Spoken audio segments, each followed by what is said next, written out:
As we prepare for today's reading, I realized as we're going to be talking about tables and meals that we have had 4 wonderful meals this summer. I hope that you had a chance to come to one of our 4 meals this summer.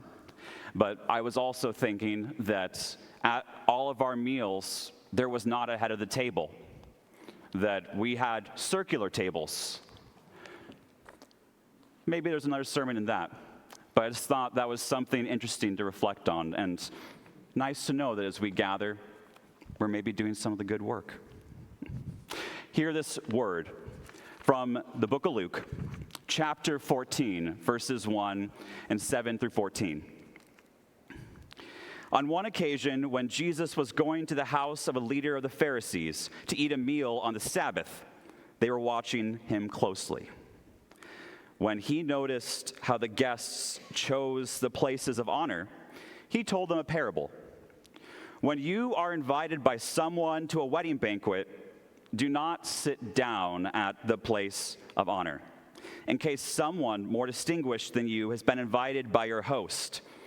And the host who invited both of you may come and say to you, "Give this person your place." And then in disgrace, you would start to take the lowest place. But when you are invited, go and sit down at the lowest place, so that when your host comes, he may say to you, "Friend, move up higher." Then you will be honored in the presence of all who sit at the table with you. For all who exalt themselves will be humbled, and those who humble themselves will be exalted.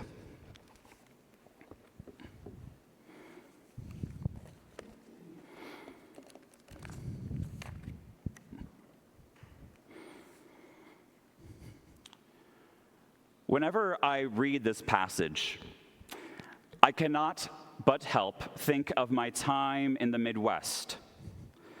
Those who live among the seas of grain have a special attachment to today's reading. Along with casseroles, fields of corn, and cheese curds, humility is something that you'll find in abundance of in those long stretches of flyover country. The frozen chosen, as some are known, embrace the last will be first, with a zeal that is a combination of endearing, comical, and sometimes concerning. Wherever 2 or more people meet, there is always an opportunity for one to test their humility against others. Whether it is standoffs at stop signs, confusion in buffet lines, or accidental games of musical chairs, much time is lost in one person insisting that another go first, only for that person to insist, "No, you go first." And that goes on and on and on. You can imagine my surprise when I came to New England and found out that if you give anyone a gap, you will never move again. Aggressiveness and assertiveness and bluntness are things I have had to learn.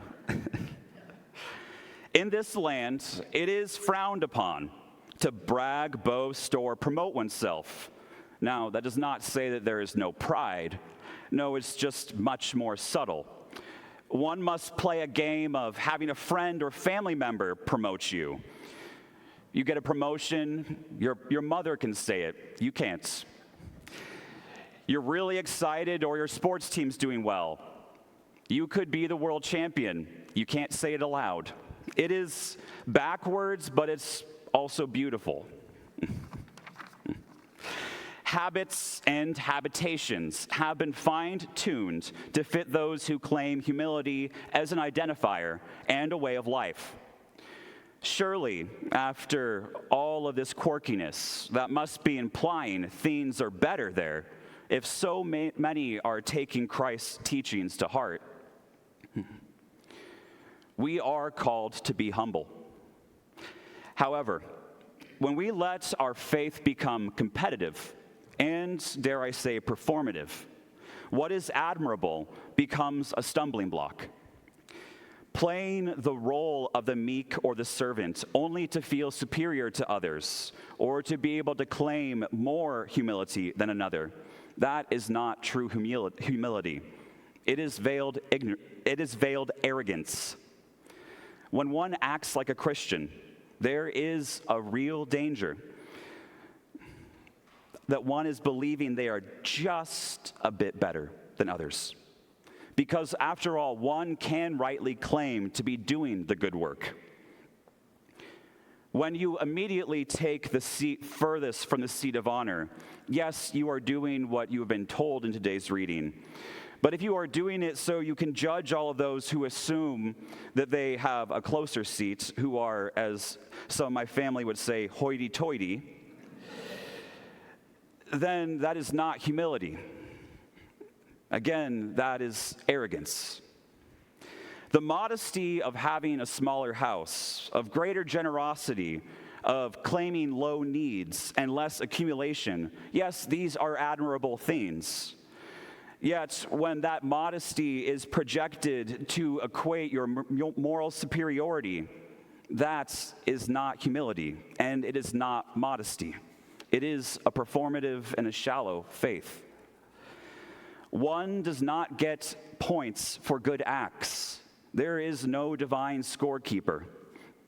One's church attendance and service hours are not tallied and totaled and tracked by some magical accountant in the sky.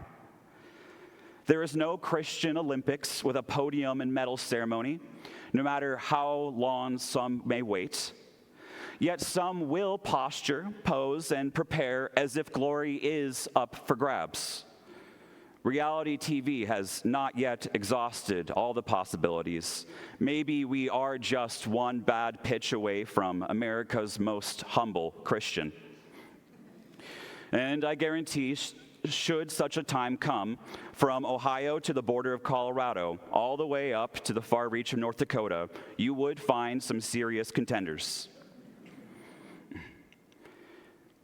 In his song, Homesick, Noah Kahn, and Sam confirmed that's how you say it, speaks of homesickness in a new, fresh way. In his brilliant play on words, Your Own Bard of New England, Kahn cuts the nostalgia typically associated with that word homesickness, and he gives it a new meaning, sick of home. As a son of Vermont, he can paint a picture of life in New England that even an outsider can appreciate. I cannot trace my family back to the Mayflower, and I've not endured enough winters to have the right to criticize. But I can say a word about the sickness of the heartland, of a place I have called home. I do love the land where I grew up, but it breaks my heart to see so many content with a warped faith that prioritizes niceness and turns a blind eye to injustice. Arrogance is destructive in every form, but there is nothing more devastating than those who inflict harm while believing that they have a divine mandate. I do want to say a good word about Kansas, that land of John Brown, or the spirit of Iowa and Nebraska, but I can never get ahead of their desperate dash to political and social ruin. There was a time when Midwestern humility led Iowa to lead the way in accepting thousands of refugees from Laos and Vietnam after the Vietnam War, and of affirming same-sex marriage before the Obergefell versus Hodges decision. I do want to say an ode to a place I've known, of the special way that everyday folks roll out the carpet and feed friends and strangers alike, but that is overshadowed by the dogged pursuit for each state to be more punitive with legislation and lawsuits. But that road was paved with good intentions and with some good acts. But then again, we are not the first to see the places and faith that we hold dear attacked and warped from the inside. At this time, comparisons between our own times and that rise of the Third Reich in Germany increasingly fall on deaf ears.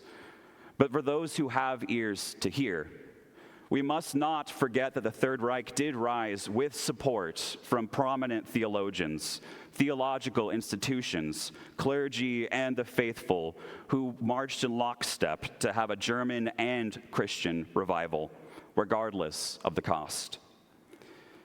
But there was one German who had a different idea of discipleship. As his mentors abandoned him for what would now be termed Christian nationalism, Dietrich Bonhoeffer, a young theologian and pastor, took such flawed discipleship to task. In 1937, Bonhoeffer wrote The Cost of Discipleship. 8 years after he wrote on discipleship, Bonhoeffer's discipleship would see him martyred at Flossenbürg concentration camp. While reading The Cost of Discipleship and reflecting on the peril of our own times, I was drawn to Bonhoeffer's examination of the Sermon on the Mount. In the 6th chapter of Matthew, Christ warns against hypocrisy and the falseness of those who seek attention through the spectacle of their prayer, fasting, and giving. In The Cost of Discipleship, Bonhoeffer highlights Matthew 6:3. Do not let your left hand know what your right hand is doing, arguing that our discipleship must emulate this approach so that we might serve Christ without becoming too impressed with ourselves. According to Bonhoeffer, this is titled The Hidden Work.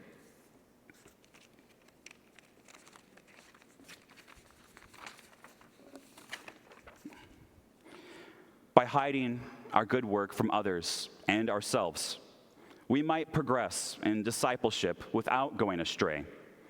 In practice, that is the Midwest at its best, going out of one's way to be a servant to others, to be transformed by the life of Christ. But in reality, it is drastically different. Yes, doing good deeds and living humbly does make one stand out and bear the marks of what we would call a good person. But ours is not the glory. It is enough to spend one's life following and being transformed by Christ.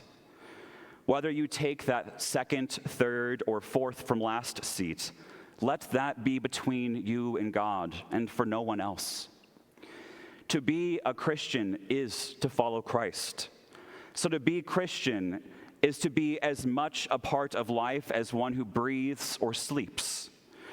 We sleep and we breathe our whole lives, and never has one ever expected a performance review or expected to have accolades for how well they breathe or they sleep. Let your faith be the same. Live in such a way that every action and word is shaped by worship of God in Christ. Then you need not be concerned with the level of your humility, for it is inconceivable that one can truly follow Christ and not be humbled. We do not follow Christ for rewards or recognition. We obey and follow because we follow Christ's life and find we cannot bear a life that is different. Live this life and let it be enough. Let it be so.